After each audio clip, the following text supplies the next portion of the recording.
கடந்த பிப்ரவரி 14ஆம் தேதி ஆழ்கடலுக்கு 2 படகுகளில் மீன்பிடிக்கச் சென்ற காரைக்கால் மற்றும் தமிழக மீனவர்கள் 28 பேர் எல்லை தாண்டி மீன்பிடித்ததாக கூறி இலங்கை கடற்படையினரால் கைது செய்யப்பட்டு சிறையில் அடைக்கப்பட்டுள்ள நிலையில் அவர்களின் குடும்பத்தினர் எல்ஜேகே மாநில செயலாளர் முருகானந்தம் தலைமையில் லட்சிய ஜனநாயக கட்சியின் நிறுவன தலைவர் ஜோர்ஜ் சார்லஸ் மார்டினை நேரில் சந்தித்து கைது செய்யப்பட்டுள்ளவர்களை விடுவிக்க நடவடிக்கை எடுக்க வேண்டும் என கண்ணீர் மல்க பாதம் தொட்டு கோரிக்கை வைத்தனர். மேலும் எங்களது ஒரே நம்பிக்கை நீங்கள் மட்டும்தான் என்றும் அவர்கள் கூறினார்கள்.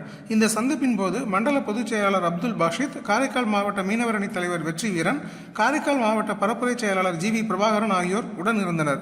அப்போது கைது செய்யப்பட்டுள்ள மீனவர்களை விடுவிக்க தேவையான சட்ட உதவிகள் மற்றும் அவர்களின் குடும்பத்தினருக்கு லட்சிய ஜனநாயக கட்சி சார்பில் உதவிகளை செய்து தருவதாக நிறுவன தலைவர் ஜோர்ஜ் சார்லஸ் மார்டின் உறுதியளித்தார். மேலும் இந்த சந்திப்பின் போது இலங்கை கடற்படையினரால் கடந்த ஜனவரி மாதம் கைது செய்யப்பட்டு லட்சிய ஜனநாயக கட்சியின் நிறுவன தலைவர் ஜோர்ஜ் சார்லஸ் மார்டின் அவர்களின் உதவியால் சமீபத்தில் விடுதலை செய்யப்பட்ட 9 மீனவர்கள் தலைவரை நேரில் சந்தித்து தங்களது நன்றியை தெரிவித்தனர்.